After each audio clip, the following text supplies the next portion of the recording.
ஊடக மற்றும் பத்திரிகை நண்பர்களுக்கு என்னுடைய முதற்கண் பணிவான வணக்கம். மோடி அரசாங்கம் தன்னுடைய இரண்டாவது ஆட்சி காலத்திலே நிறைவேற்றியிருக்கிற ஒரு ஜனநாயகத்தை படுகொலை செய்யக்கூடிய அளவுக்கு நிறைவேற்றியிருக்கிற 3 கிரிமினல் சட்டங்களை எதிர்த்த நாடே இன்றைக்கு கொந்தளித்துக் கொண்டிருக்கிறது. முதலிலே இந்த 3 சட்டங்களை நடத்திய விதமே ஒரு ஜனநாயகத்தை கேலி கூத்தாக்குகிற முறையிலே தான் அந்த சட்டத்தை நிறைவேற்றினார்கள்.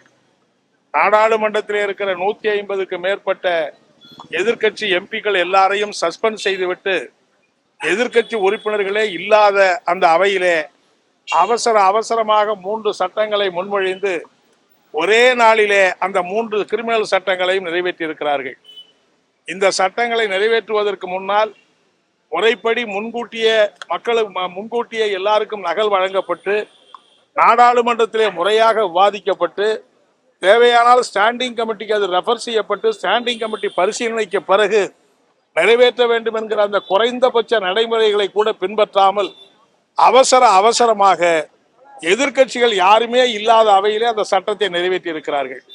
அது மட்டுமல்ல, அந்த 3 சட்டங்கள், குறிப்பாக குற்றவியல் நடைமுறை சட்டம் என்கிற அந்த சட்டம், சாட்சிகள் சட்டம் என்கிற அந்த 3 சட்டங்களையும் அதற்கு வைத்திருக்கிற பெயர்களை பார்த்தாலே நம்முடைய காவல்துறை அதிகாரிகளை கேட்டா தெரியும். அந்த பெயர்களை அதை உச்சரிக்கிறதுக்கே அவங்களுக்கு ஒரு 6 மாசம் ட்ரைனிங் கொடுத்தாகணும். இதுவரையிலே ஆங்கிலத்திலே இருக்கிற சட்டங்களை பெயர்களை பூரா முழுக்க சமஸ்கிருதத்திலே இந்தியிலே பெயரை மாற்றி அந்த சட்டங்களை நிறைவேற்றி இருக்கிறார்கள். ஏன் அவ்வளவு அவசரமா? எதுக்கு அந்த சட்டங்களை இந்தியில பேர் வைக்கணும்? ஏதோ ரயிலுக்கு பேர் வச்சிங்க, தேஜாசுக்கு பேர் வச்சிங்க, வந்தே பாரத்னு பேர் வச்சிங்க.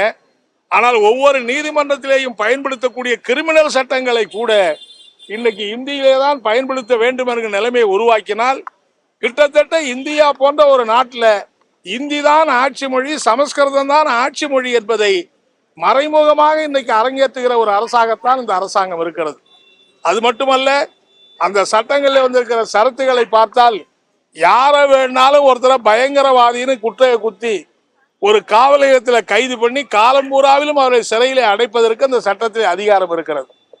ஏற்கனவே ஒரு வழக்கிலே கைது செய்யப்பட்டால் நீதிமன்றத்துக்கு முன்னாடி கொண்டு போய் தான் அவங்களை ரிமாண்ட் பண்ணுவாங்க. இப்ப அதெல்லாம் கிடையாது.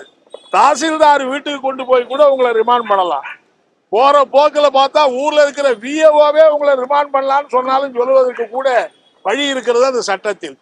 அது மட்டும் இல்ல, 15 நாளுக்கு தான் அதிகபட்சமா ரிமாண்ட் பண்ண முடியும். 15 நாட்களுக்கு ஒரு முறை திரும்ப நீதிமன்றத்துக்கு கொண்டு வந்து உங்களை விசாரிச்சு திரும்பவும் வேணா எக்ஸ்டெண்ட் பண்ணலாம். ஆனா இப்ப எடுப்பிலேயே 90 நாட்களுக்கு நீங்க ரிமாண்ட் பண்ணப்படலாம். அப்படின்னா உங்களை ஜெயிலுக்கு அனுப்பிச்சா ஒரு 3 மாதம் உங்களை திரும்ப வெளியில கொண்டு வர வேண்டிய அவசியம் இல்லை, நீதிமன்றத்துக்கு வர வேண்டிய அவசியம் இல்லை. 90 நாட்கள் கழிச்சு நீங்க உயிரோடு இருக்கீங்களா இல்லையாங்கிறது அதுக்கு அப்புறம் தான் யாரும் தெரிஞ்சுக்க முடியும். 15 நாட்களுக்கு ஒரு முறை அவர் முறையா நீதிமன்றத்துக்கு வந்து சிறையிலே எனக்கு என்ன கொடுமை இழைக்கப்பட்டது என்கிற சொல்லுகிற வாய்ப்பெல்லாம் கிடையவே கிடையாது. 90 நாட்களுக்கு சிறையில வச்சு அவர் அடக்குமுறை பண்ணலாம். அதே மாதிரி சாட்சின்னு சொன்னா நீதிமன்றத்தில் ஏறி கூண்டுல முறையா அவர் சாட்சி சொன்னாதான் அந்த சாட்சி செல்லுபடி ஆகும். ஆனா இப்ப என்னன்னா, நேரடியா வலைதளத்தில் டிஜிட்டல்லையே எங்கேயாவது இருக்கிற இடத்துல இருந்துகிட்டே அவர் சாட்சி சொல்ல முடியும். ஒருத்தரை போலீஸ் ஸ்டேஷன்ல உட்கார வச்சுக்கிட்டு 4 பக்கமும் காவல்துறை பதியா இருந்துகிட்டு நீ இப்படிதான் சாட்சி சொல்லணுமா சொல்லிதான் ஆகணும். அந்த சாட்சியை அந்த நீதிபதி ரெக்கார்ட் பண்ணிக்கிட்டு எடுத்துக்கணும்னா சாட்சி சொல்லுகிற அந்த உரிமையை கூட இன்றைக்கு சாட்சிகளிடமிருந்து காவல்துறை பதித்து விடுகிறது.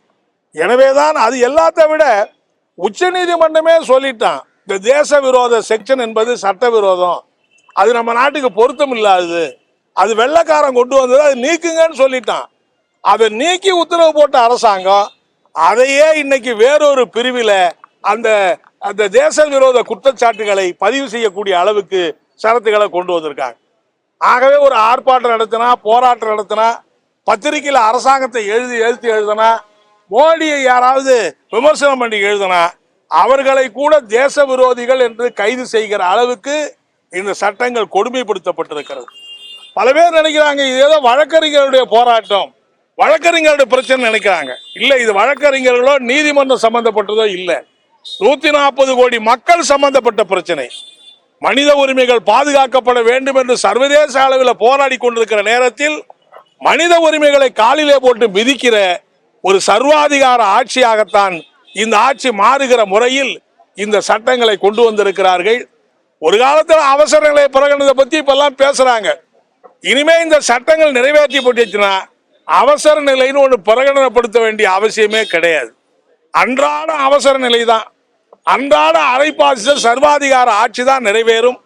எனவேதான் இதை எதிர்த்து நாடு முழுவதும் வழக்கறிஞர்கள் போராடி கொண்டிருக்கிறார்கள். சென்னை உயர்நீதிமன்ற வழக்கறிஞர்கள் போராடி கொண்டிருக்கிறார்கள். தமிழ்நாடு முழுவதும் இருக்கிற வழக்கறிஞர்கள் போராடி கொண்டிருக்கிறார்கள். மார்க்சிஸ்ட் திராவிட முன்னேற்ற கழகம் அதை போராடி கொண்டிருக்கிறது. நம்முடைய மாண்புமிகு முதலமைச்சர் இந்த சட்டங்களை நிறுத்தி வையுங்கள் என்று கடிதம் எழுதியிருக்கிறார். மார்க்சிஸ்ட் கம்யூனிஸ்டுடைய மத்திய குழு மிக விரிவான தீர்மானத்தை நிறைவேற்றி இருக்கிறது. எல்லா எதிர்க்கட்சிகளும் கோருகிற இந்த தீர்மானம் நாடாளுமன்றத்தில் நம்முடைய எதிர்க்கட்சி உறுப்பினர், இந்தியா கூட்டணி உறுப்பினர் கொள்ளழிப்பு இருக்கிறார்கள். எதை பற்றியும் கவலைப்படாமல் இந்த சட்டத்தை 1ஆம் தேதி முதல் நாங்கள் அமலாக்கியே தீர்வோம் என்று சொல்லுகிறார்கள். இந்த சட்டத்தை கிழித்தெறிகிற வரையில் இந்த போராட்டம் ஓயாது. ஒருவேளை சட்டத்தை வாபஸ் வாங்க வேண்டிய, சட்டத்தை கிழித்தெறியவில்லை என்று சொன்னால் மோடி அரசாங்கத்தை ஆட்சியிலிருந்து கிழித்தெறிகிற அந்த போராட்டமாக இந்த போராட்டம் பரிணமிக்கும் என்பதை மார்க்சிஸ்ட் கம்யூனிஸ்ட் கட்சியின் சார்பிலே நான் தெரிவித்துக் கொள்ள விரும்புகிறேன்.